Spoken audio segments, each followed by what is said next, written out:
We don't do that. Yeah.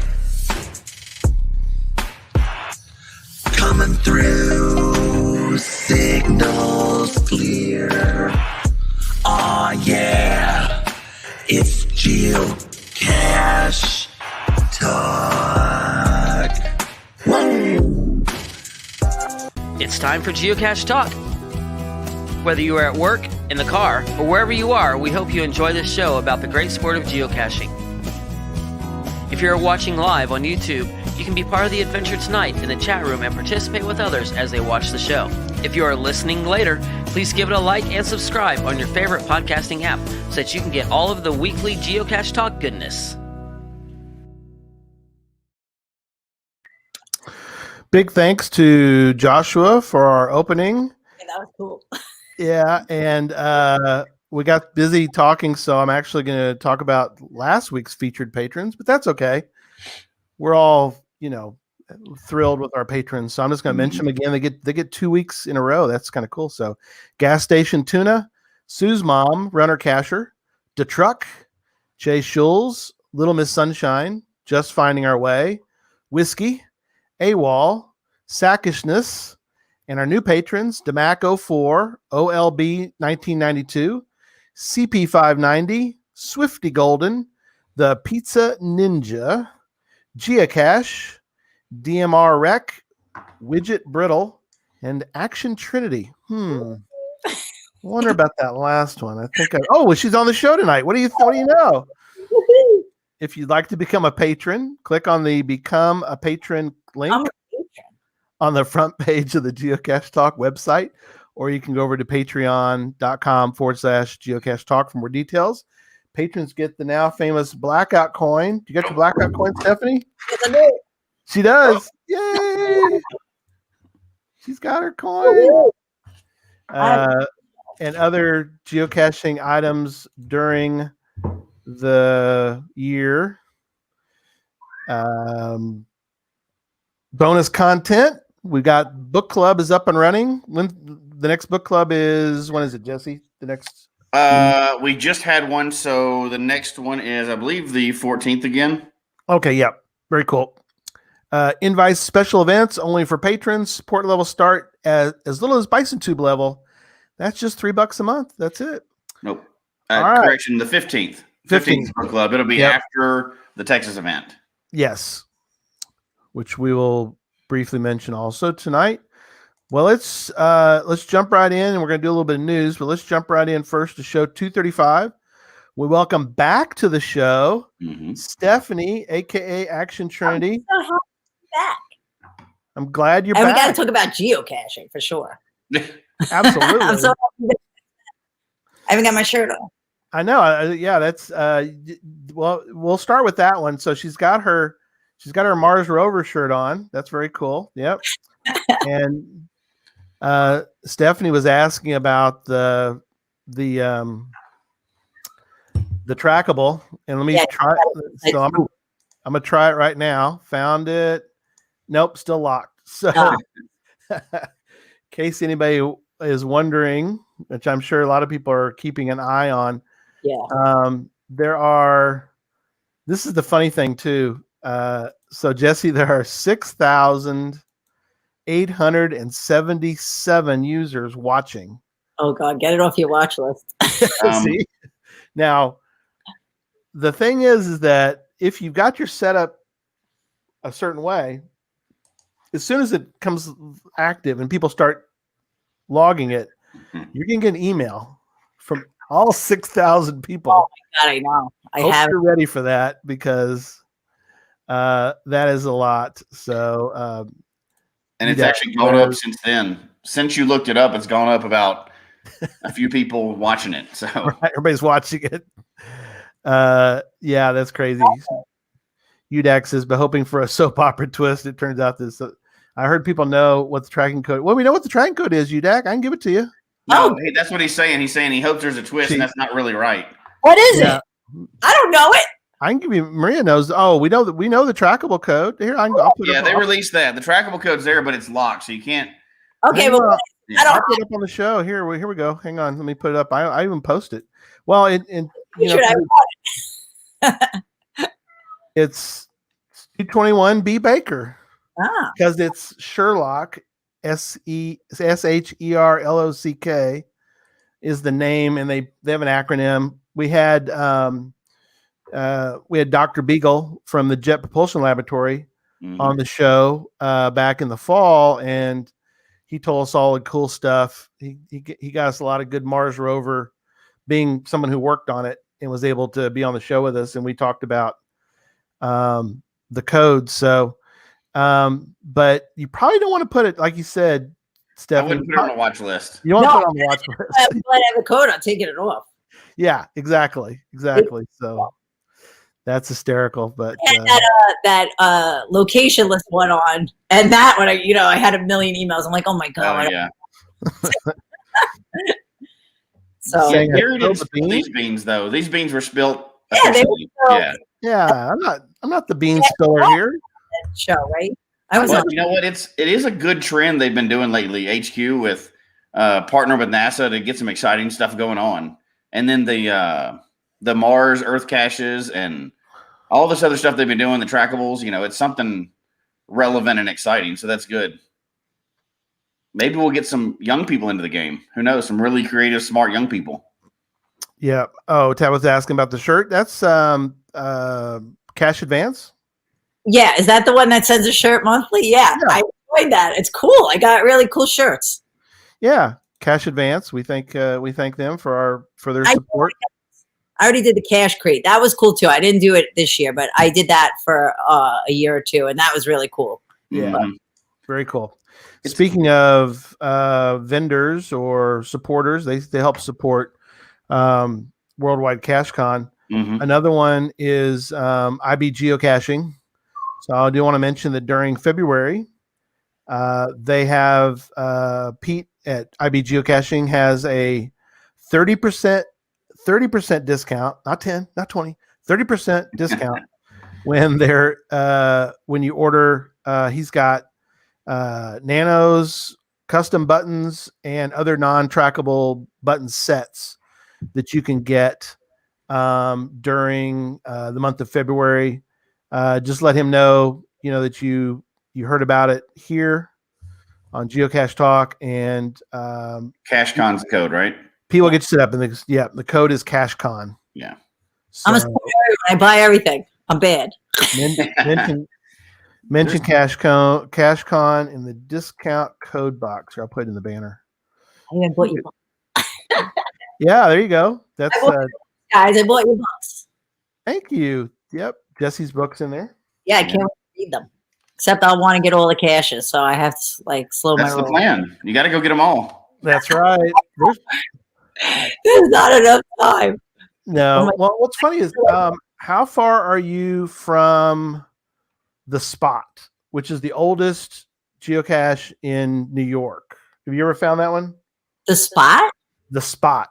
I'll look it up, or somebody in the chat room will give us the code. But because I know that right now it's a little tough to get around out and about. But you live in New York, you might go find. And that's kind of an adventurous one too. And you're an adventurous cacher. It's a little bit of a hike, but you're up to that. Yeah, I did some of the crazy ones out here, like in the sewer. We did this. Did you ever hear of the suburban spelunking? Yeah. We went in the sewer. I'm like, this, you got to be crazy. These two women going. I go, but it's like all these other regular people did it. It's not like minors are going out. Yeah. Right. Cool. Is that it? Pizza Ninja lives up there. GC39, he thinks that's the code. So I didn't know that. See, make I'm a note of that one. GC39. I thought Whisper was for some reason, but yeah. What else? I think that's GC8 Neat is now available. That is the locationless cache. If you go out, do a little CETO work, you can log your GC8 Neat. I was hoping to do that one while we're down at in Texas. Yeah, Texas Mega, which is coming up in a couple weeks. So maybe I got to go to Texas. What's that? I said, maybe I got to go to Texas. You got to. Come on. We got a Mega. It's funny because my boyfriend's his car is a Texas 2K. And I'm like, hopefully I'm going to now look at the dates, see if they coincide. Right. There you go. Yeah, sure, I'll go. Yeah. What's funny about that is we're going to have almost the entire network. Jesse will be there. The only people we're missing, Jeff May. For obvious reasons, he can't get out of Canada. He's in Canada, so he can't quite get out of Canada yet. Well, he can get out of Canada. He can't come to the U.S. But also, Emily lives up in Washington, so it's a little bit of a hike for her. That's almost Canada. So yeah, it's almost Canada. Yeah. But everybody else is making the trek. All of Puzzle Talk, all of Gadget Talk, Challenge Talk, everything. Yeah. Everybody but Challenge Talk, everything else. Everything else. So looking forward to that. So yeah, if you come on down. What's the date again? It is the 13th, right? Yeah, it's actually that week. So a lot of us are starting. Yeah, March 13th, 14th, that weekend. Yeah. Obviously, there's events days prior to that, but yeah, probably about Wednesdays when they start kicking off, right? The event. Yeah, I'm rolling into town on the 10th of March, and then things basically there's something every day and night from the 10th all the way to the 14th of March. So Gary, if all of us are going to be down there, we need to do a super secret meetup that we can't say in public, which I just did. But anyway, we'll have to like secretly do a meetup so that we don't get busted. You know, that's true. Or just have the yardsticks. Or everybody has the yardsticks, and you can, you have to stay 6 feet apart or whatever, like that. Yeah, something like that. The big bubble thing. Well, and crazily enough, a lot of us are in the same lake house, so let's hope we survive that. Shenanigans. A lot of shenanigans. So you can come down, and Stephanie, we got a lake out there that we can all jump in the lake and go jump in the lake, and we can Texas right now. They'll let you fish and ski and all that good stuff, and you have to bring a jet ski though. We don't have a jet ski with us. What part of Texas isn't it freezing in Texas right now? No, weather's good now. We had that was all last week, Stephanie. Really? Yeah, Cisco has it's in Cisco, Texas, which is it's west of Fort Worth. And now I'm going to tell you what the weather is currently. Okay, so Julia's 54. Yeah, Julia's correcting us. Texas Challenge events begin Tuesday. Oh, Tuesday. Okay, all the way through. Challenge Madness the 13th. Yeah. Yeah. So really, Tuesday. You're right. So Tuesday through Sunday. I was close. Wednesday through Sunday. Tuesday through Sunday. So, definitely looking forward to that. And like I said, a lot of folks be there, and a lot of cool caches in the area. And that will be the first mega in the U.S. in quite a long time. Yeah, it will be. And it's also because of the pandemic, and it was in March last year, and it occurred, and then everything happened. It now has become the oldest active mega in the U.S. at least. You're just going to try to make people mad, aren't you? No. So many people are mad. They want an asterisk for that one. They want an asterisk for 2020. For that? Sorry. One of the oldest ones is Yuma, Arizona one, and sadly, that one has been on hold for now. So anyway, all right, let's move on. We got a lot. Before you make all the mega people mad across the country, let's move on. We got to move on. So I think we covered all the one other news item. I don't know, Jesse, have you looked? It's only on your phone, which I thought was interesting. Have you looked at the new streaks, milestones, and DT stats? Well, you got to call me out. I don't even have that app on my phone. I know. I don't use that app. I've got to download the app again, and I always download it when they're doing a promotion. But they do have the new, added some new features to it, the stats on the geocaching or the HQ's app. So right. I'll be honest, I didn't even realize I didn't have that on my phone anymore because I use Cachly so much. But I'm going to download it again just to check it out. I always try to keep up on it. Well, I missed this group outing that was going to cover all the DTs that we needed, and I had to miss the trip, so I have like 8 missing. Oh, that's not bad though. Yeah, but they're the hardest ones, like those 3 5s, 4 5. Those. Oh yeah, the The really hard ones odd to find. ones. The hardest one for us to find was a 4.5. We had to go to like 3 states over to get one. Yeah, there was a trip that they went on that covered all of those, and the group that I used to cache with, they plan all that really good, and I missed it. So I'm like, I'm the only one in that group that has all the missing ones. I'm like, damn it. The best thing to have in any caching group is a planner. Yes. You have to have a planner in your group. Planner. You got a plan. Yeah, that's not my strong suit. I'm the crazy one that'll climb the trees and do the study stuff. That's what That's way more fun than planning. That's way more fun. And I'm not a good puzzler. I got to start watching the puzzle channel because Get my puzzle talk shirt. I have that book, that How to Puzzle Cache. How to puzzle cache? Yep. That's a good one. Yeah, that'll get you going though. Doesn't help me though. But that's the good thing about geocaching. All you got to do is find somebody that loves puzzles. I did. Let's go together. They've got them all solved. It's okay. I had the greatest part is she moved to Florida. She used to drive, and for some reason, even though I'm a stunt driver, I do not drive well when it comes to caching because I go berserk seeing dots. All of a sudden, I can't concentrate. So she used to do all the stunt driving, get us right to the point, and she did all the puzzles, and I would do fences and get the cache and silent in. There you go. Tom laid it out. A planner, a driver, a tree climber, and a puzzle person. If you've got that on your team, you're set. You get them all. It's like the dream team. Yeah, that's a dream team right there. All right. Let's get into some things here. The edge of my seat. So Let's talk to you. We're gonna mostly talk geocache. We're gonna cover a couple items though, because I'm fascinated by some of the things you've been involved with. Curling. You've actually been a curlinger.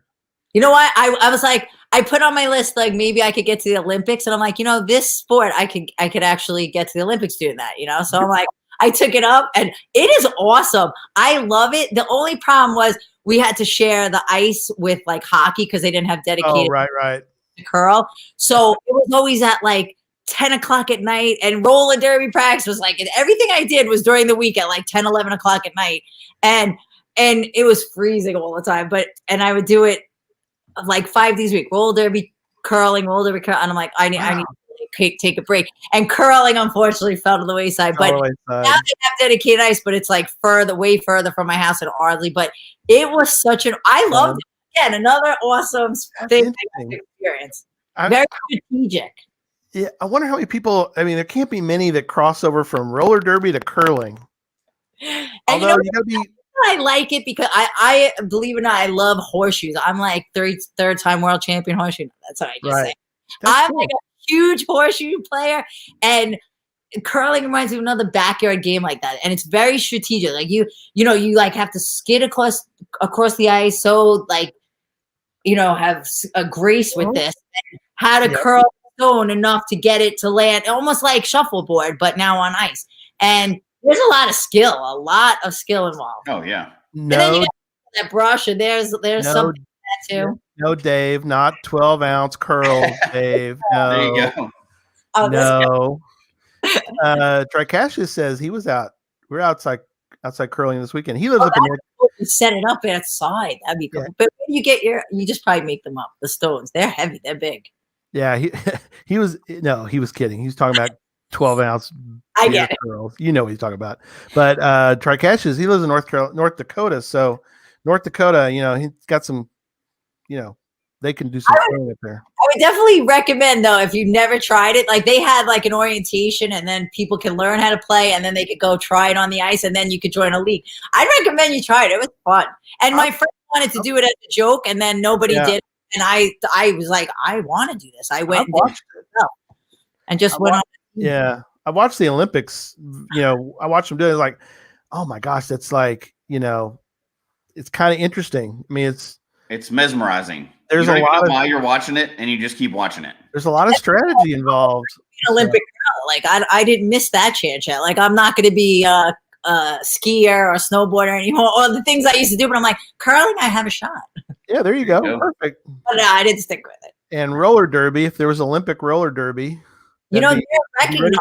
They're not in it yet, but they're recognized for the Olympics as a roller sport. But I think it would be so long. You know why they can't figure out their rule set. They Right. kind of changing their rule set. The people that run it are, you know, there's only like one really good team in New York, the Gotham Girls, and then everybody else is just playing and Right. having like, high For school. fun. Yeah, and unfortunately, they're not taking it serious enough. I don't know. Gotham is though, so I would if there are teams like in other states that are, and all they have a World Cup and they play. So Wow. I think it would be awesome in the Olympics. On the bank track would even be cool. Like we don't have bank tracks that much anymore. There's only like 7 or 6 bank tracks left in the world because it's hard to store, it's hard to set up, it's hard to keep facility. So they play on a flat track now, and like you can do that anywhere. And so they, you know, there's tons of leagues now, and it's great. But I got to play on a bank track, and once you play on the bank track, you're like, this is the way they're. Oh, I bet you could get fun and all, but the bank track's like you get some speed up on that thing. yeah, you hit the rails, like through the rails, almost like we used to watch where they used to flip over them, but you know they don't. It just happens now by accident when you're hitting. Right. Yeah. Yeah. No. By accident. It's like wrestling in roller derby. It's like a great combination. Wrestling on wheels. Wrestling on wheels. That's it. Yeah. That's why Stephanie was so great at it. That's There you go. exactly right. But you know what's funny? Everyone thought like because I came from wrestling that I would want to hit everybody, and I really did not want to hit. I wanted to race by everybody and be fast and score points and avoid getting hit. Because there's some big girls there be like get hit a while, you like get beat up. I'm like, and they thought I would want to hit everyone. I'm like, no, I want to like duck and weave and avoid hits and make you guys fall in front of me and like duck and get by everybody. So I wasn't like a big hitter. I'm like, I'm just gonna race by everybody and score the points. Incredible. Yeah. No, you're right. That's very cool. Okay, so we promise we're getting into mostly geocaching, but Talk geocaching. I want to talk a little bit about 2 things. One is, okay, I got to show this video and then we'll move on. But I got to show it because I found it the other day and I thought, oh my gosh, this is so cool. So, and some people may not have seen you when we did Podcast of Hope. So That's not geocaching. that's not geocaching. We're getting to there. But Was it a geocacher when I was wrestling here? Because I would have been looking for geocaches at my wrestling venues. Yeah. Travel. Right. We're just going to show the one. So here we go.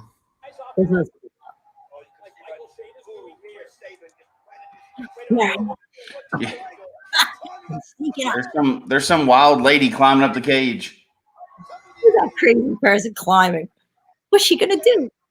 Oh, so well, and you told us that you said you just got off the plane. Yeah, I actually was working on a stunt job, and they didn't book me for the show, and I was like, I don't want to miss a pay-per-view at a cage match. So I flew myself in actually. And I just like, I was dressed ready because I wanted them to like put me on the show. And Dusty, God rest his soul, he goes, you want to jump off the cage? And I'm like, yes, I do. And my shoes were like, not the right shoes to be climbing with. And it was made it difficult. That is so awesome. Yeah, if you can climb that cage like that, shattered you can pretty much get any geocache that's out there, so you should be okay. Oh my God, this was like so exciting. Because girls didn't really get to do this stuff. I don't know if they're doing it now. He let me do all the stuff that like guys would do because they knew I did. Way. Todd West, greatest announcer. The crowd's going wild. Oh, they won. That crowd and that we were at Universal Studios and they were great. And for anybody that was listening to the audio, they were just hearing we kind of forgot, but anybody that was listening to the audio portion of this show tonight, we just showed a very high flying stunt. I don't know how many years ago that was, but that was pretty impressive. I don't know how they allow people to do that crazy stuff. And nowadays, it seems like you can't do anything without getting in trouble, but that is awesome. The one place left is wrestling, right? That you can still do crazy stuff like that. Yeah, and they were essential through this whole thing, so they're still working. They, a lot of, would you say that a lot of, and again, we're going to get into it. I'm just going to wrap it up. But Well, here's our segue while you're doing it. Somebody had a good, perfect segue. What's the worst injury you had while wrestling or geocaching? There you go. Okay, wrestling. Unfortunately, I've been a stunt woman for 25 years, and I had a short stint with wrestling for 6 years. And in the 6 years of wrestling, I broke both my knees. I tore my ACL in my right knee, and I shattered my patella in my left knee. Both wrestling. I mean, my gosh. He was hanging by a thread from all the stuff I've done my whole life. But I never got surgery on my ACL, and I rehabbed, and I never stopped wrestling through the whole rehab. I just did like smaller stuff until I was getting better. Of course not. I would just change my moves. Instead of the back flip, I would do front flips or whatever. And then that I did with Impact Wrestling. With WWE, I shattered my patella. That was 2005. The patella was 2007. And then I had to get surgery on that one, which sucked. Wow. And I was like out of it for a while, but got back in as soon as I can. But that one never was quite the same for a while. But keep quiet. Somebody calling you. Right. That's my doorbell. And then but those are my worst injuries. And with stunts, thank God, nothing too major. A couple broken toes and fingers and stuff. And just broken toes or fingers. It's funny though. no, and happens. and geocaching, thank God. I think like I almost fell out of a tree. I like was going to run up the tree. I'm like so excited to climb it. I step on the first branch and it like blew. And I'm like, oh God, I was thinking of like all the stuff that could have happened. I'm thinking of punching my rib. I kind of like, Oh yeah. and now I'm like, and this was, I don't know if anyone remembers the Harry Potter series, and it was Dumbledore's tower, and the tree was so high, and now I'm like, oh, if that really thick branch broke, and I want to climb this tree. Now I'm going so slow, and I'm feeling every branch. Yep. And like, imagine like I fall out of a tree and die geocaching after all the things I've done. That's the worst story. So Pizza Ninja says you need to host a stunt-oriented event, geocaching event. That would be cool. I gotta host some kind of stunt series. I don't know how that. Yeah, like cash. You got to do some kind of stunt and climbing tree. I don't know. You tend to like to set yourself on fire, so maybe you could just run through the event on fire. I don't know. I do that on a daily. I always set myself on fire. Even funnier, don't tell anybody, and then just set yourself on fire and run through the event. People are freaking out. That would. Okay, so one last thing that I need to ask about, and then we'll get into. I swear we will. I'm serious. I'm serious. We really will. I've been like, I need to talk geocache. I don't get. I know. All right, This is it. I'm done. I'm done after this. This is it. Anything. You know, I love talking. I know. This is it. Me too. So, I'll go through the list real quick of the ones I found that it's a long list, Stephanie, but Oh what? Sex in the City 2, Duplicity, Burn After Reading, Indiana Jones and the Kingdom of the Crystal Skull, Knock Knock, Awake, The Bourne Ultimatum, World Trade Center, War of the Worlds, Strangers with Candy, Nick and Nora, Coalition, Taxi, Spider-Man 2, Eternal Sunshine of the Spotless Mind, Solos, School of Rock, Sex in the City again, TV series, all things that you have been stunt person. Wow. That's like mostly the movie list, because that's like wasn't even half of the movie list. It's Blue Bloods, Blacklist, Gotham, Blind Spot. It's like yeah, you did a Gotham one. That's awesome. Yeah. So I think you've been in more movies than I've seen. What? I think you've been in more movies than I've actually watched. That's pretty impressive. It is impressive. Thank you. Thank you. It's what of all the years now, like you said, you've done, your wrestling was a short time. Yeah, it was. Your stunt time's been a lot more, and hopefully, cross our fingers you can get back to some of your, some stunt work again in once we get through all this. What is, and it's hard to do, I know, but because we're going to talk about geocaching all night. What is one thing that you could share with everybody about a time that you did stunts other than being on fire? We heard your fire one, but what is one that comes to mind maybe from that list when I read it? Is there something that sticks out as far as like, well, getting hit by cars is always like like not a super normal one. And everyone is always like, oh my God. And I have that little video, but it's You know what's fun? After in the beginning, it was crazy. I used to watch everything, but now, like Right. you know, doing it 25 years, it became like a job. I love my job, and I love going. And every day I'd be like, oh my god, I'm on a set of a TV show or a movie, and I get to do this cool stunts. But it's just like a job. I would go every day and do it. So I didn't really start. I don't know, what are you asking me? What stands out? What's the best stunt? Like that's always like a wrestling question, but I love like the TV series that I worked on for a long time. That's always like great, like Blue Bloods and like the dedicated stunt coordinators that keep you on and the holding the same act all the time. Like I worked on Law and Order SVU for 9 years. I worked on Blue Bloods to begin until the end. I work so being on and working for the same coordinator, God rest his soul, Jerry Hewitt. I worked on so many different shows. Unfortunately, they get canceled or they don't come back, but. I really love the matter of fact, one of the TV shows that we were doing time after time was filmed all over Long Island, and there was geocaches all over this farm. So cool. Like, oh my god, I'm geocaching, and the set they were setting up, I didn't even know that I was going to be working there because I was, they were setting up and I'm geocaching. I'm like, what? Oh my god, this is the show I work on, and then I got to go to ComSet and work on it. I'm like, that's so wow. Cool. Yeah, that was awesome. And then learning that there's geocachers in the business and they were hiding caches over there. But I like I used to work in movies in the beginning of my career. That was like way big. And then we got this influx of TV shows, and then that just became great because there was like 50 TV shows being filmed, in Long Island at one point, and you just work on everything. It was great. That's cool. Yeah. Barsky, David Barsky, one of the guys that Dave Barsky, who we've had on the show a few times. He done a lot of TV production, and he did that. He started to combine his trips because he did so many trips overseas. Also, from all his time in the U.S. as well. But he would for some of the shows he was doing, Expedition Unknown that he did.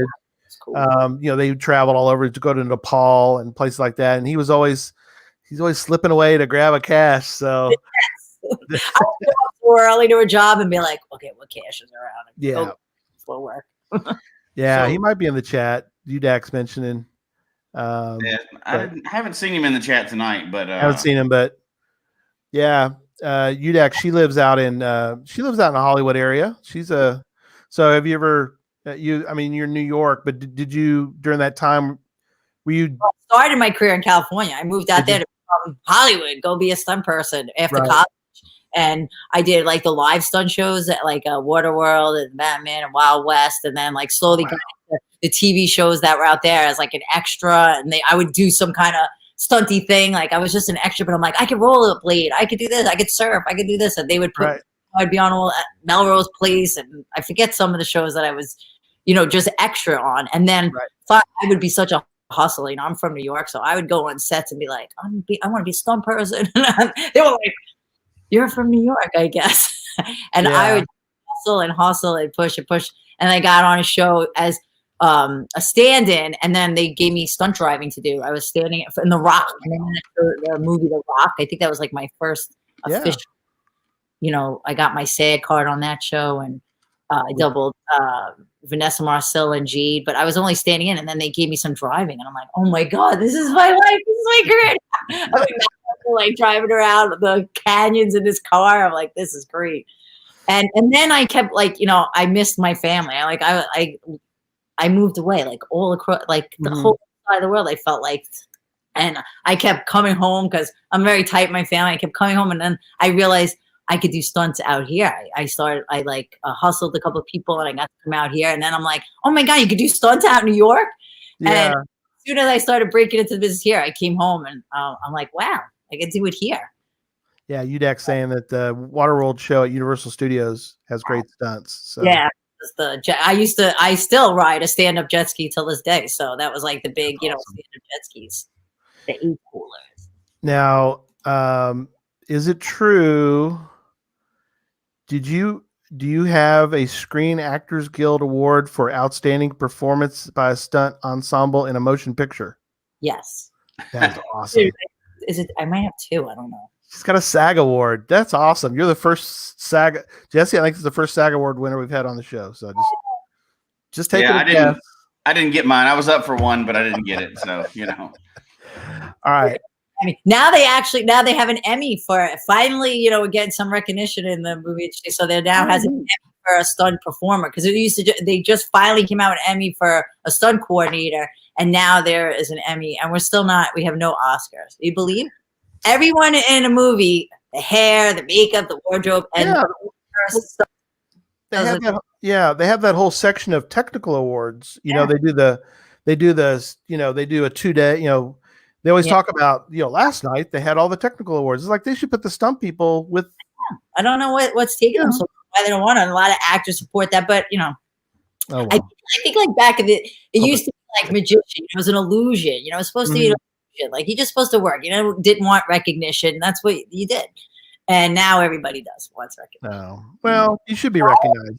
I like being on the side, like behind the scenes. And matter of fact, when I got into wrestling, it was so difficult to be like, I have to be in front of the camera. I'm used to looking away, never being in the camera. They'd always be like, you're doubling someone. They're like, just don't let them see your face. If you did a stunt, you fall away from the camera. Right.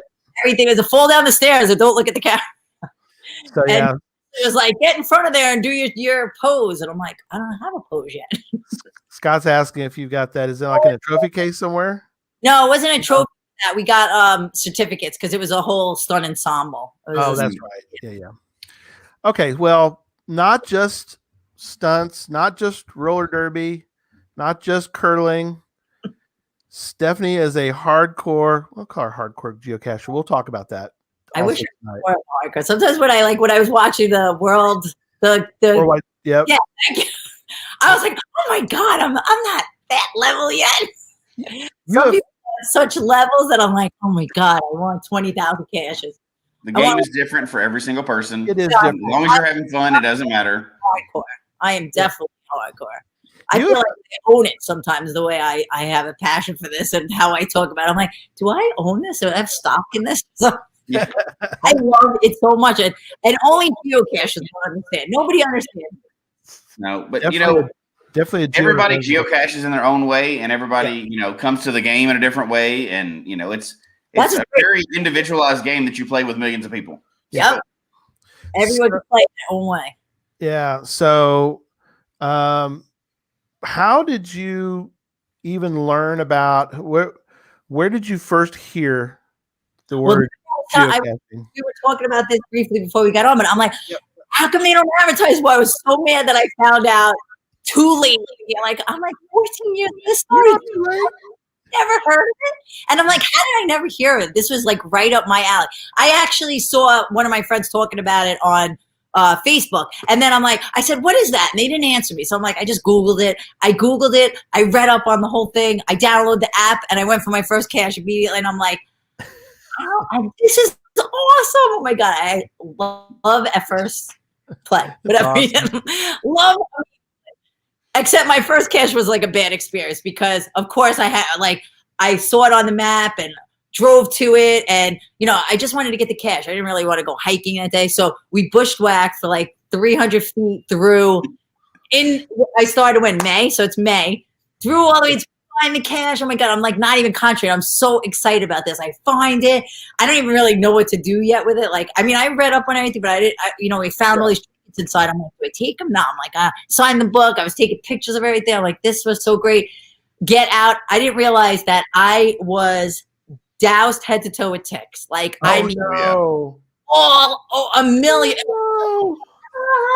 It was the most terrible. I'm like trying to get them all off before we got in the car. I mean, it was so bad that when I got home, they were all inside my clothes. I never had so many. I didn't even ever have tick experience before that too much. Right.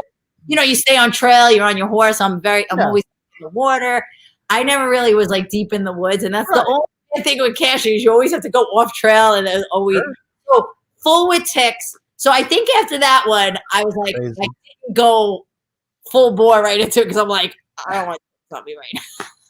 But then I started going back and I started taking precautions and doing what I have to do for it. But oh my God, I was like, the greatest. I couldn't believe there was treasures hidden. Right.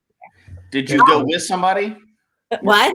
Were you with somebody on that first one, or 2 friends along that because I was at my barn with my horse, and I'm like, there's one right over here because there's a lot of trails. And then I think I had to go get everything that was in the area. And I got a lot, and then I started reading onto it, and then I'm like, okay, I think I can like hide one. I know we've talked about like when should people hide, but I think I read you should find about 100 before you hide one. But I was finding a lot of cool caches that I was learning the little tricks, and and then I started hiding. Pizza Ninja asking about favorite geocache and Earth cache, or do you like? Well, do you have a favorite or? Finding stuff. So, and I don't really like doing a lot of scientific things. Virtuals, Great. I just want to go and find stuff and have fun.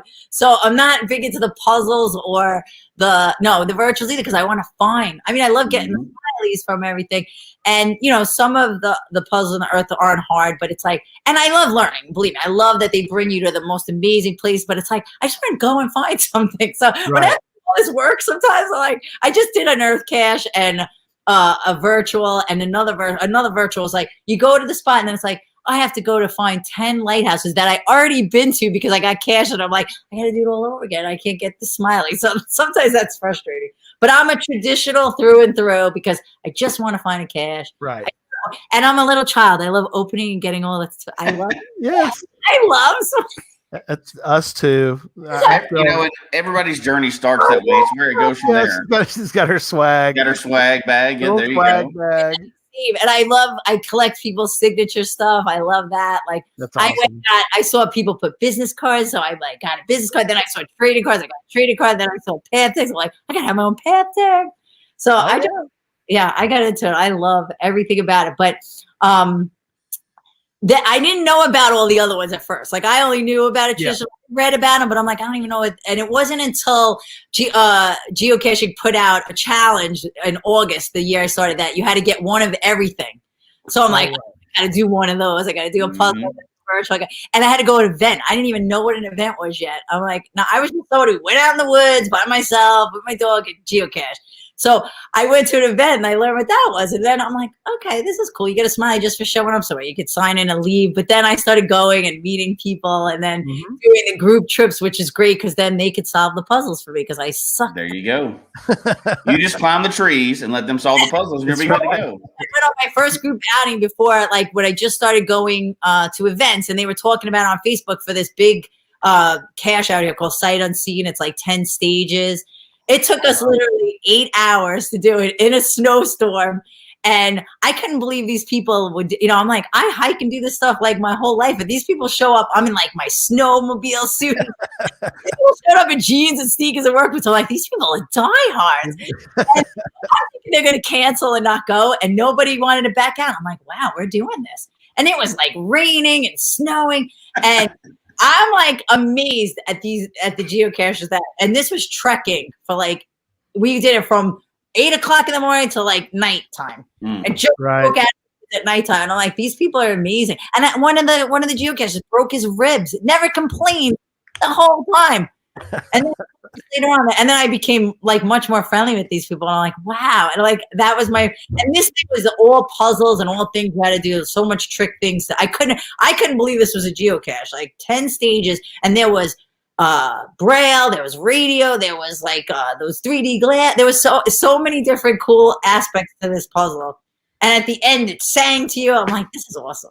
That is awesome. Yeah, you don't come across those very often. You just don't see those. No. Those are few and far between, but they're so much fun.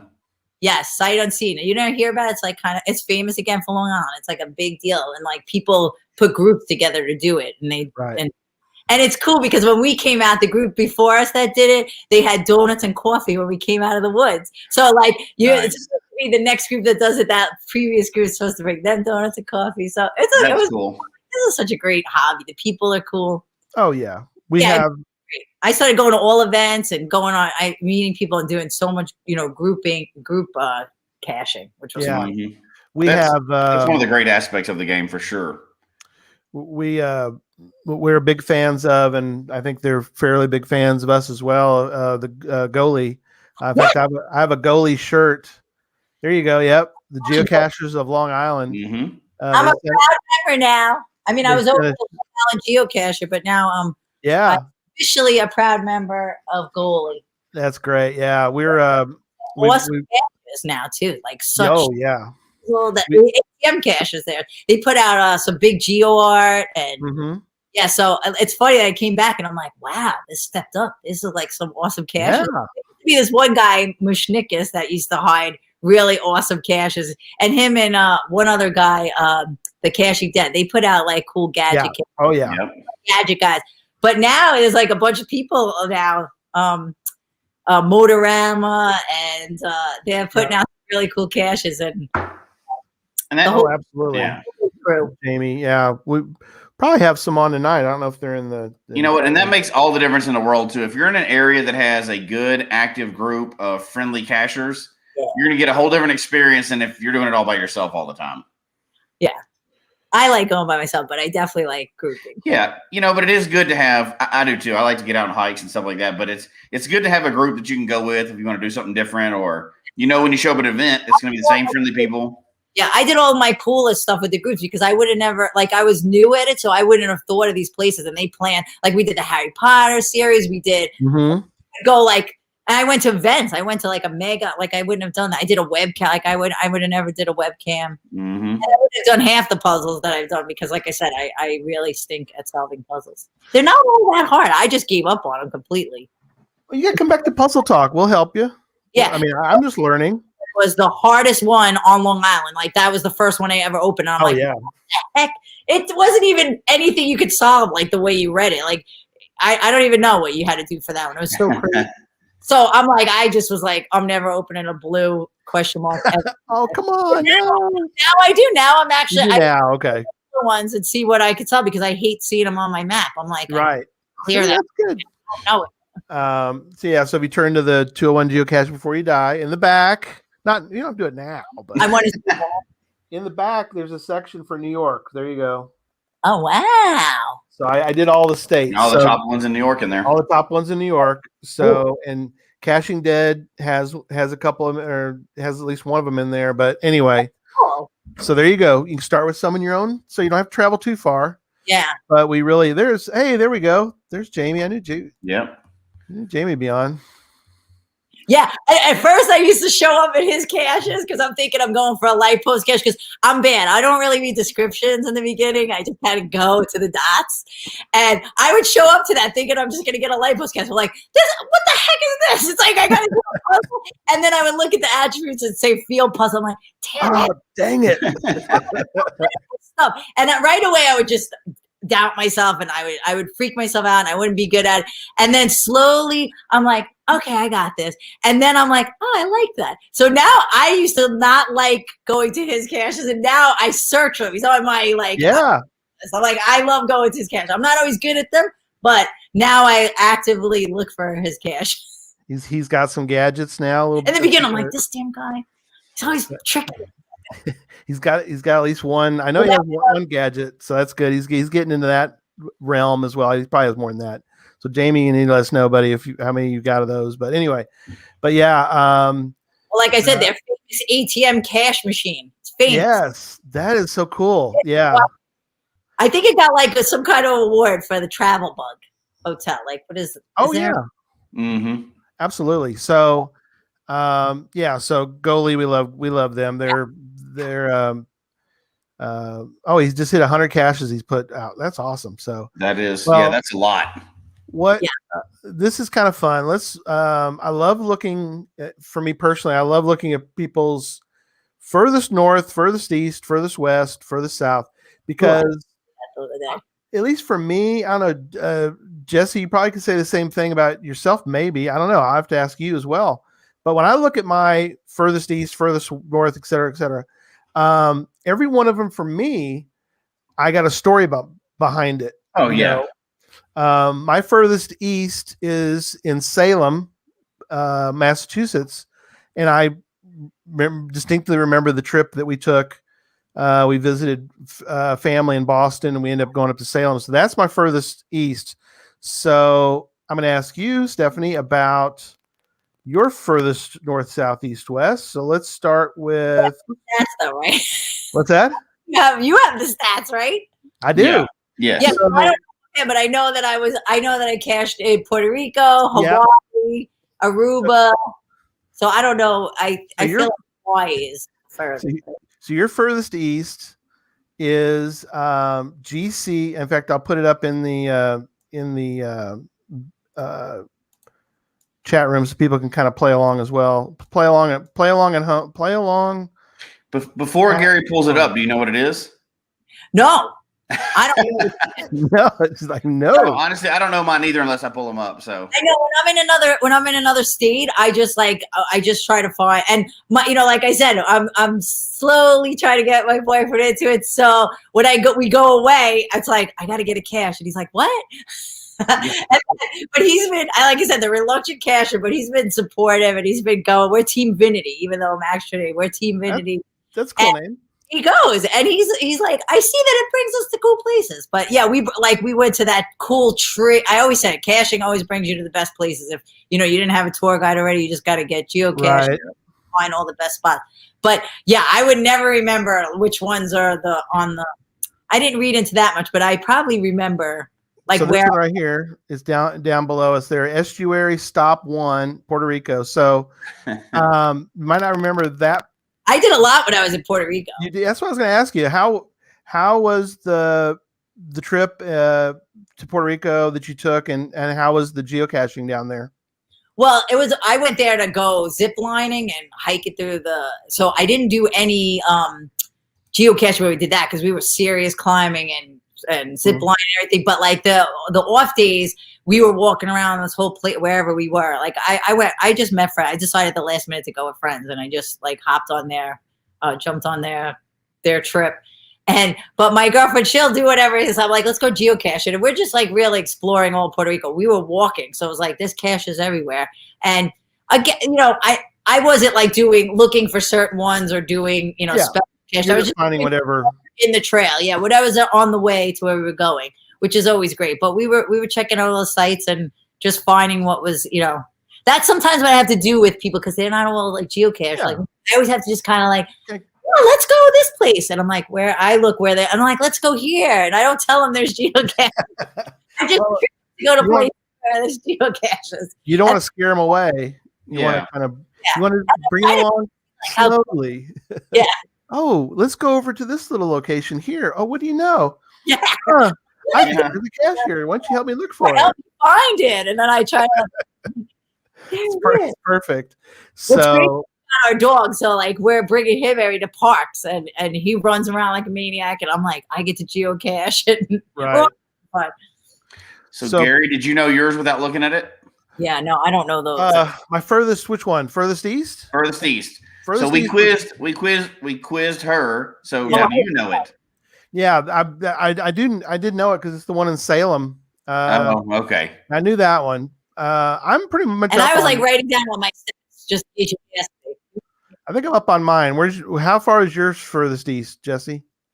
My furthest, I had to look it up. I didn't know. Just like Trinity, I didn't know either, right? So my furthest east and furthest south actually are the same cache, by the way. Oh, that can happen. So yeah.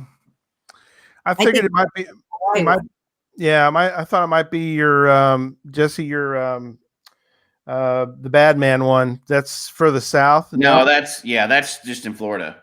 Right. So St. Martin is quite a bit further than that. That's true. Oh, San Martin. Yeah, I'm sorry. Yeah. I missed that part. So, all right. So, Trinity, your furthest south. She's looking it up now. She's cheating. Ash, you can't cheat. I'm putting a banner up. You can see it. So, I didn't see anything. There's your furthest. I love Aruba. I wouldn't have known it, but I know which one it is because it's the Aruba sign. Like that's probably the most famous cache, probably in Aruba because it's Aruba's small. Exactly. It's kind of like the Vegas sign. It's the. I don't even know how many I have in Aruba. I don't even know if I did a lot of. I've been there. I don't think you found many in Aruba, but still, just the fact that you went there. So how was Aruba? Oh, I loved it. I love it. It's like such a small island, and it's very relaxing because you don't like Hawaii. We were running around like maniacs because we had to see everything, in the the time you're there. Aruba, I've been there 3 times, so and it's just relaxing because once you go there, you do everything all in one time. You go there, and the rest of the time you just relax and enjoy. Relax. Yeah. So I went for a wedding. My girlfriend got married in Aruba there. And, Oh, cool. But that's when I got the geocache because the first 2 times I wasn't geocaching. Right. Well, Right. Looks like you got a new souvenir this week because the Aruba souvenir just came out. So Oh, wow. Yeah. Go check it out. I do love them when you get like that little notification. You get a souvenir. I'm like, yeah, That's like awesome. I just started getting getting back in the flow of things when all these wonders of the world came out. So like when I kept getting the souvenirs, I'm like, wow, Oh, cool. Yeah. I'm a wonder. they're catching up with you. Yeah. So 100 though. I can't believe I don't have 100 souvenirs yet. hey, You will. They'll show I- up. you're rocking it. My furthest south is Hawaii, which we'll talk about your Hawaii trips in a minute. My furthest south and furthest west are both Hawaiian islands that Susan and I were able to go to. So is that your furthest west, Jesse? Is Hawaii? Yeah, furthest west for me is also Hawaii. Yeah. Me too. The furthest north is fascinating. I found my furthest north almost after I had started, but so Stephanie, you remember your furthest north? I don't remember the cache, like I said, but it was in Canada. But I don't You're remember correct. the cache. Yeah. So Because I wouldn't even. Slinky, I can't do it. It's in French. And I was snow. Palais de Bois Rond. Sorry, I'm sorry. I apologize to all You just apologize to all French speakers because that all was French terrible. speakers. I apologize to all our Quebec. And unfortunately, I don't remember even getting that one because Quebec, I was snowboarding. So it must have just been like a quick grab. Like, I got to grab this. I'm in Quebec. I have Yeah, to. I'm here. Yeah. Anywhere you go now, you have to grab one. which So when I went to Canada to New Brunswick, though, Yeah. we went in the summer and the winter, and my girlfriend has like a family compound there, and there was like she has a bunch of nieces and nephews, and none of them have heard of geocaching. And I'm like, well, you have this geocache right on this island in the middle of your that hasn't been found, and they were like so amazed. They were so excited. I go, you got to bring all this swag. They were collecting toys. They were so, and we all went out on the boat to this island. There was like 10 of us, and we found it was a big bucket on this island. It was so cool. Their first experience. They all loved it. They all signed up, I think, after. And then we went geocaching the whole time I was in Canada because they brought me now to the greatest hiking places, and they're like, "There's got to be caches here." I'm like, "Yes, there definitely is." We were by waterfalls, but the one on the lake was the coolest because it was the first one they all found, and I got them all into it. And then we geocached the whole rest of the trip, and they were all so that excited. is awesome. Yeah. That was fun because I actually got people that actually enjoyed it and got excited and wanted to do it the whole trip with me now. Exactly. So yeah, and so so your furthest west is also Hawaii. I don't know if you remember, like you said, you know, yeah, we've all been there. Yeah, I was with Hawaii with my boyfriend, so he wasn't so into the cache yet. Like, we were actually climbing Diamond Head, and there's one in the stairs, and he's like, really? You got to get that one? Because, like, people are going up and down, up and down. He's like, and I'm stopping, and I'm looking at, and he's like, really? And I'm like, I have to. I'm here. I have to. Yeah, you can't pass up that opportunity. Right. But then when we were by the tree, he was like, this thing's awesome. I'm like, well, there was that cache brought us here. We would have never knew about this tree. They're reluctant, but very supportive. He's supportive and coming around. He's getting excited. He's already like, I'm going to bring you to all the water ones in the summer. I already got a tracking shirt. I'm like, I'm trying to get him into it. Yeah. Did you sign Team Vinity? So he's getting excited. So it's good. We've been caching every weekend together. That's awesome. Yeah. So it's good now. Yeah. You've, ATM machine, and that I was like, okay, first I brought you a bunch of bison tubes and little that. I was just like, and now I brought you a couple of bigger ones and in the woods, and you see, and then I'm like, you really got to see this one so you really can appreciate. And then we did that together, and he loved that he guessed all the puzzles, he got it all open, and he was like, okay, that's cool. Yeah. Yeah. You're reeling him in. Yeah. Yes, I am into geocaching. That's awesome. He wants to go. He wants to go across in a Winnebago all over the United States. I'm like, oh, it'll be great. Now, not necessarily the geocache, but he really wants to know, like, Yeah. Well, geocaching trip. So it's awesome. So that's on our bucket list that he definitely wants to do, and we're doing. So That's great. he's Yeah. definitely going to be a geocacher. that Who knows? is Maybe he'll end up being your puzzle solver. Oh, right? Yeah. There you go. He's like a speed demon, and I always was a speed demon too, but I definitely could slow down a cache. Like, I don't know what I like. I love golf and caching, and those are things I think you got to have the I don't know. It's a breed.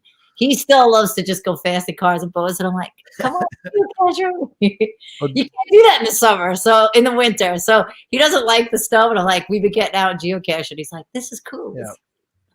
Well, Jinxer says, I guess you can keep him. He's a keeper. He's a keeper. That's awesome. Yeah, people are asking about highest and lowest. Those are always kind of fascinating too. I don't know those either. No, that's not a normal stat. You have to go to like Project GC for that, right? Yeah, you do. Yeah, you have to go to Project GC for that, which, maybe next time we'll have you back. We'll do that. We'll do those. When I was excited, I'm like, oh, I want to film when I learned about the calendar. I'm like, right away. Which was not really that hard because I kind of was You know what's funny? When I first started, when I was doing it, and I was like in a crazy speed. It's like I just had to get caches. I'm thinking back. I'm like, did I have a job? Like, what? What was I doing? Right? Yeah, I hear you. I was always geocaching, Yeah. but it was crazy because like I started, then I fell off in the summer, and then I made my goal to get 1,000 in a year, and like once I set my mind, I'm like, I can't not do it. I don't fail. I don't not succeed my goals. So I'm like, I was close, and I'm like, oh, I'm not going to be able to do it. And then I started geocaching. I'm like, oh, I'm getting close, and I'm like, okay, now I can do it. And that was my crazy thing because I was getting to the end, and I wasn't close enough that I had to do like 341 caches in May to get to 1,000. I had like my 64-day streak. I literally would go into a park and with 3 batteries for 8 hours. I'm like, I have to do the whole, like at this park here, there was like probably 60 caches. And I'm like, I have to get them all.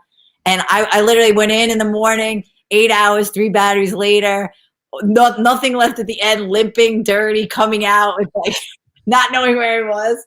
I was like crazy just to get that 1,000 in my incredible. Yeah, May of 2015. Yeah, you found 341 caches in that month. In that month, so that there's some weird things us as cachers will do for very arbitrary goals, right? 8 hour days. I was like making it a job. I was waking up and I'm like, even I had to go to the hospital like to go see someone. I'm like, oh my god, I got it. It's the day of the anniversary. I'm like, I have to cache first and I needed 20. I had this trail like plotted out that was by the hospital, and unfortunately, I thought it just looped around, but it didn't. And I had to scale like a 20-foot wall to get to the other trail to get the 10. And I'm like, I'm gonna kill my friend. Oh my gosh! Like 2 people geocaching, tired them out and wearing them out, or making them like climb things and fall. I'm like, I have to. It's like the day. It was the last day. I'm like, I need those last 10. Yeah, incredible. Incredible. Okay, so I'm going to ask you a couple other things. So I noticed trackables. Are you still, I think you mentioned earlier too, but you're still a fan of the trackable? Love them. I love them. I like when I see one, I want it. I want them all. I want to move them, but again, sometimes I'm bad. I always read like what it says, I'm always moving them. I'm like never keeping it, but right. I am like, sometimes they have really specific. I'm like, shit, I didn't read that. I'm like, yeah. I love just getting them. I love logging. So now I learned that, to discover like, so that one cache had like 1 million of them, and I'll sit there and take every picture. Like I went to an event, I was like, oh my god, I want a picture of every. Like, all right, you don't need them all, but I love grabbing. And I used to have so many out, and then so many got lost, which is I know it's so sad. It is a bummer, but it's just part of it. You just got to accept that as it's part of the game. Yeah. And then I didn't put such cool, tag alongs on them because I used to make like cool ones. I used to put like big things. I'm like, I had a Batman one. I put a big ornament. And I'm like, those get. And then I learned those get stolen. I didn't always put them in a bag, but right. I'm a big collectible of track. Like I have Oh, look at you. every trackable that the duck series is, but I don't send them all like the Right. good out. I send like the copy. Yeah. But I Yeah. love collecting them. Like when Geocache comes out with like a series or like and I always order so much stuff for them. So when they have the win so many of the free tracks, I hear you. as a gift, and I keep one and I set one out. Yeah, That's smart. the way That's to do smart. it. Yeah. Yeah, is to have The 3 free those leaves. So I Property. kept one. I set one out. I gave one as a gift in a cash. But, yeah. We're Jesse and I will run. You and I, Jesse, we tend to end up with a lot. I mean, I got all these path tags behind me. I've got a new board for my path tags. That's cool. I do see And that. I've just made that, and because I wanted to get them all out of a bin that I had down here, and people are like, "Wow, you like." I got a book with the little sleeves. Yeah, I didn't want to do those. I wanted to be displayed. Is kind of the way I wanted it. But people have been asking me because I posted a couple times on Facebook about it, and they're like, "Wow, you really worked hard at this," And I kind of want to say, I just kind of fell into all those path tags. I mean, I'm the same way though. I'm an anti-collector. I don't like collecting anything. However, I have hundreds of trackables, but a lot of that has come from people directly. Like, you get to meet somebody and they have their own personal trackable. Well, I'm never going to let go of that because that's somebody's signature item, it's a trackable, and those are special. When you get one of those like that, you're not going to let it get out there and get stolen. There's no way, right? Somebody handed you a trackable that's like their family trackable. You're not going to get rid of that thing. Jesse's a big fan of these. I don't know. There's probably a cool name for these. What do you call them, Jesse? I don't know. The ones at the lackeys, the lackey tags. The lackey tags. Did you have any lackey tags? Yeah, Jesse? I think I have like a coin. I collect the coins. I got a little crazy. I have like a huge coin collection. Like every event I would go to, I would buy a coin. When Geocacher came out with cool coins, like I think I got the whole Greek series. When they have. Oh yeah, I remember that. I like coins. And then every event I go to, I buy the whole coin package. That's cool. Yeah. Yeah. So there's a coin. I have the goalie coins, and they're hard not to collect them sometimes. They're fun. These were cool. I bought these because they said stunt coins, and I know what that means. Like they're the ones you sent out, but I'm like, I'm a stunt person. We have my own coin. Yeah. There's no way you're passing up on that. Hey, that's pretty slick. Movie one because I'm a movie person. I have all the horse ones they came out with because I. Oh yeah. So anything that was like I kind of like, and I love doing when someone has a series and you get a coin after you do it. Like out marches, that guy gives you an awesome coin. Now and I don't want to make you spend more money, but that there's coins for just about every challenge out there. So like you get your calendar full, you get your fizzy full, you fill up your grid. There's a coin for all those things. 366. Yeah. I have every find one, the 25 up to 100 hides because I hit 100 caches. So I have all the ones up to 100. I have all the ones up to 4,000, 5,000 finds, even though I didn't find 5,000. You'll get there. All those coins. I know. I get all the coins that I do the challenge and the pins, and I'm also like a patch collector. I buy the patches. Also. Patches, yeah. There you go. I like the patches too. I just have nothing to put them on. What do you sell them on? My box and everything. Yeah. And the box that I won from you guys has all my cool stuff in it. Oh yeah, she won a box from Podcast of Hope. Oh yeah, Scrabble Hounds. That was Scrabble Hounds. All the money that I ever got in caches, I never spent. I just save it. Kept it. That's pretty well. But it's like all the money I ever got in a cash is with my cash. That's incredible. That's funny. Yeah, that does happen sometimes. Yeah, there's like dollars, but I have like a bunch of. One time I was looking for a cache and I was like in the wrong spot, and I actually found cash on the floor, and I'm like, that's crazy. And before I found the cache, I was in the wrong spot. So what is the oddest thing you found in a cache so far? Oh, some like really junk stuff, but Scrabble Hounds is in all their stuff. I have all the cards they gave me with it too. I love it. She's in the chat room, so yeah, she was one of the winners. So there you go. I've only found cash in a cache a couple times, but I have found lottery tickets. Those are pretty fun. Spent lottery tickets? That's no brand new ones that you can like scratch off lottery tickets. Right. Those are fun. That's kind of a cool thing. I'm a weirdo though. Like I always have I have my treatable stuff that so I'm always, even if I don't really, I always have to take something out of a cache or, put some, because I like it as a memory. Like, so I have all these like little toys from caches. And then eventually I go through like, I could give this back, put it back in the mix. But I have my favorites that I see. We've had several, Stephanie, we've had several questions in the chat room. So let me ask you, as we start to wrap up for the night, but let me, I think What's your favorite mega was one of them. yeah, Scott was asking what favorite mega. Yeah. They've been to a couple, I know, mega events. You know what? I was so new when I was like I said, once I met the going to events and I met the group of people that I started cash with, I just went along with whatever, they where you guys are going. So I didn't really, I loved them all and I was so new to it, but I don't like remember which one, but they were all great. I went to, I know I went to, see, I don't remember. Well, I don't remember them.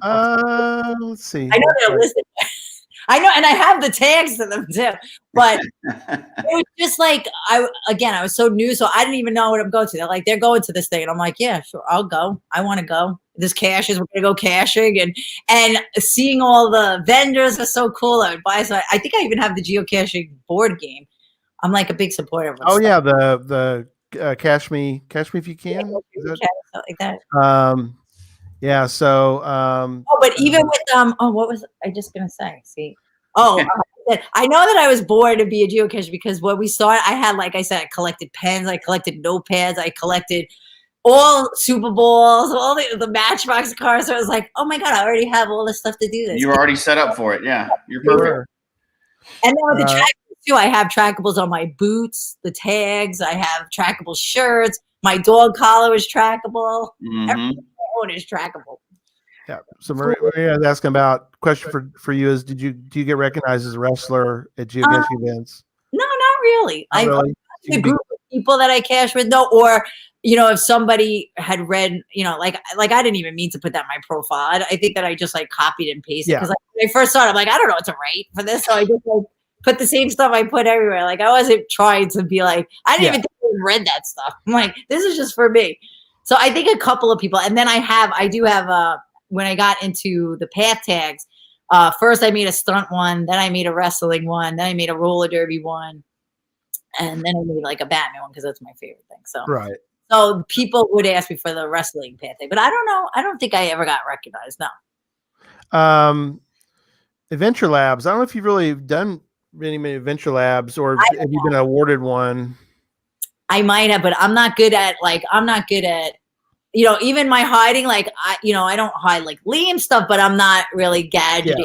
I just like think of like what I like and I put out with my horse. I actually, everywhere I ride my horse, the trail. So I put out like a series of like where I ride my horse. Cause I did always hope to see cachers getting it while I'm out riding my horse. So I have a series I used to ride and I'm starting a new one in the new place that I ride. Cause I just moved to my third spot.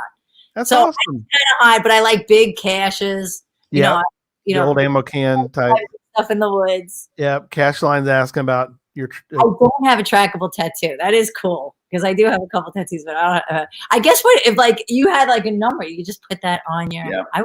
Jesse has. Really, the number is all you need. Yeah, I've got one on my leg, but really the number is all you need. But people have all kinds of stuff, and they've hidden them in tattoos and stuff like that before too. So you've discovered trackable tattoos. I noticed that that's on your trackable list. Yes. Because at the events, like when you're at those events, people are doing all. That's what I was. Oh yeah. People trading tags. Oh my God. I did love the events because like people traded tags and just like, and then people with the trackables on their cars. I would be taking pictures of them, and then that's when I first experienced the lab caches. So no, I don't put one out because I don't. Even when I have to do those, sometimes I'm like still new with the phone when you have to like get there and you have to read all this stuff. I definitely like finding stuff. Yeah, finding an actual object. Yes. Yeah. Otherwise, you can do that stupid Pokemon Go thing. No, I should say that's stupid. That's not stupid at all. I love that people get out and are doing stuff. True. Different stuff for everybody, right? Everybody has their own game. I shouldn't have said that. I'm just like, I like finding stuff. Yeah, I'm with you. But that is definitely the crux of the game, is finding things in the woods. A lot of them. Pokemon Go came out because it's like, all right, we don't just look like the people walking around with our phones. Exactly. Now Pokemon. Exactly right. But now everyone just thought you were doing Pokemon. They didn't think you were weird anymore because a lot of times I don't like caches that are like by houses or like too, and you know that it's like a kid's, game too, but I don't really like when they're like in kids parks because like adults play this game and like yeah, no, I'm with you on that. Chat room needs to help us out. We're kind of busy, but help old paracord princess out here. Yeah, if you do lose if travel coin goes missing or something if any trackable goes missing, you can replace it. You own that number, so yes, you can replace it. You own it forever. You own it forever. So IB Geocaching, by the way, they do a resurrection thing where every now and then they'll do an event, and you send them the trackable number, and they'll help you get it back on the road, so to speak. So, really, any situation you run into geocaching, just ask, and somebody will help you. Yeah, absolutely. The community is so friendly. Whatever you need to do, they'll help you. People aren't. Yeah. Tom does. I've had some like 2 weird experiences in geocaching. When I go for it. Like when I first started hiding, I'm like, okay, I thought I found enough, and I knew how to do. But yeah, I guess I didn't know exactly how to get the coordinates. But it's funny that I hit it, and there's so many people finding it and finding it with no problem, and say, good cache or good coordinate. And then I get a letter, I get an email from somebody, and I'm like, is this like the president of Geocache writing me? And they're like, I'm glad that you're new to the game and you're excited and you're hiding stuff, but you're frustrating the geocaching community. I'm like, oh, I remember you saying that. I remember you telling about that. Who the heck is this person? Right. And they're like, and if you're new to it, some people come and then they go, and then we have to clean up your trash. I'm like, what? Welcoming. Wow. No, it was so. And now I'm like, I look at the name and I'm like, I go, wait, is this geocaching writing me, or who is this? I don't even. I know. So now I'm like going to event. I think I started asking around, like, who's this person? Like writing me letters. Like, I don't like go in and come out.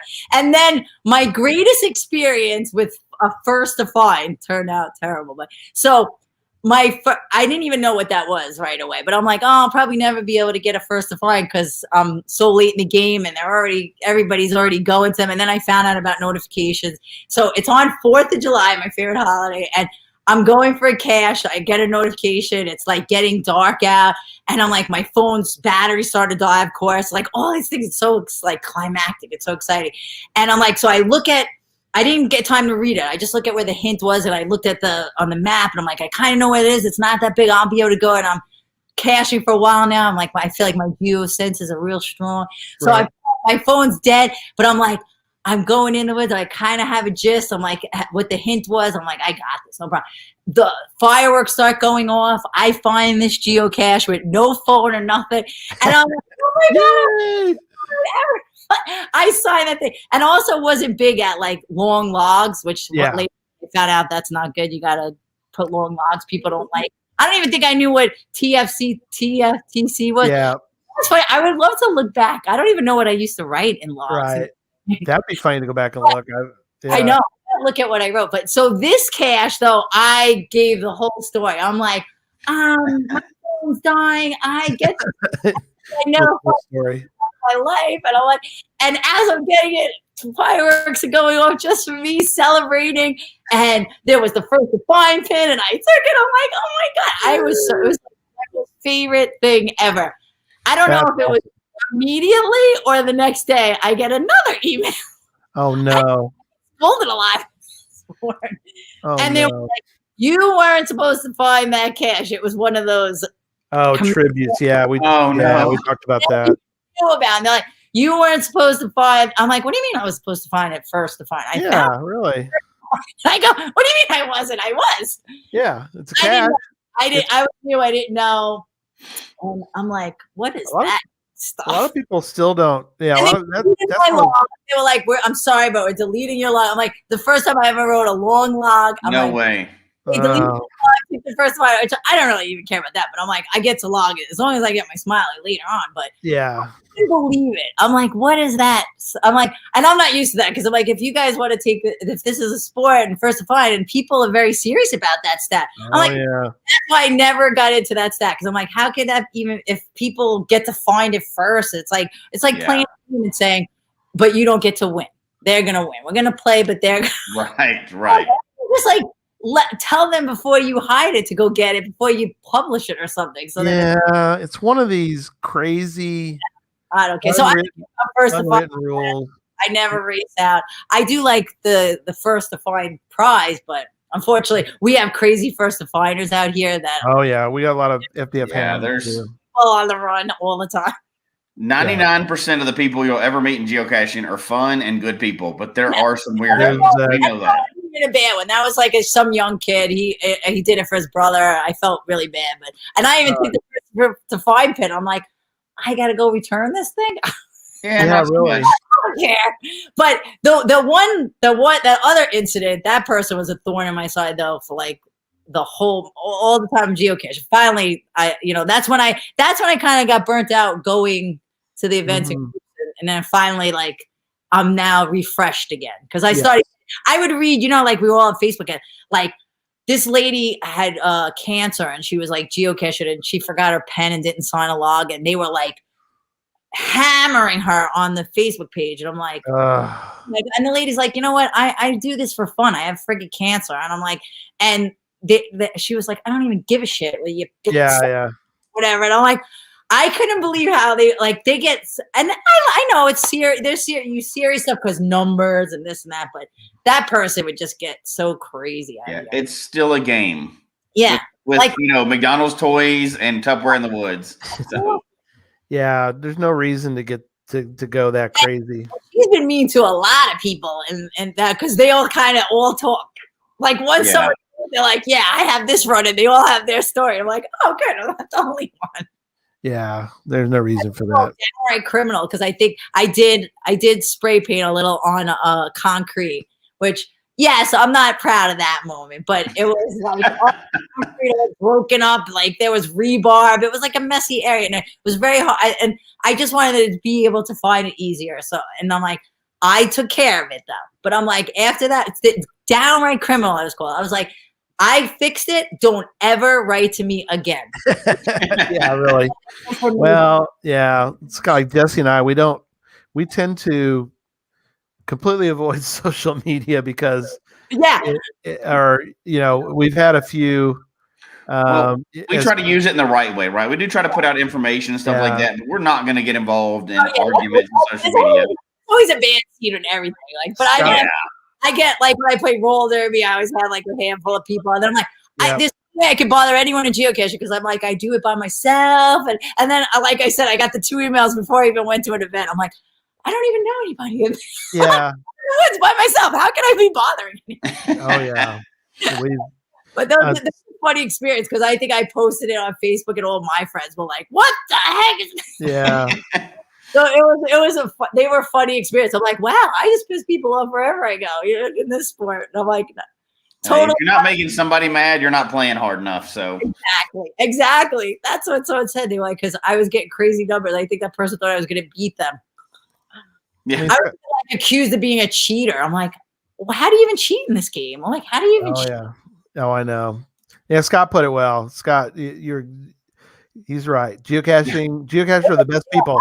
Geocacher, but no, overwhelmingly, geocachers are great. Yeah, there's the seedy underbelly that rears its ugly head periodically and pops up and like great geocachers, like from all over.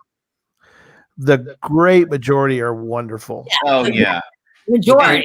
Yeah, the big super friendly everywhere around the world. What's great is they are that. Tell you what, one bad person. That's it. So that's a good stat. 7 years. Yeah. All right. Well, let's do some final thoughts. So we go around the room. I'll start, and then we'll go over to Jesse, and then Stephanie. I'll let you have a couple last words for right now. Love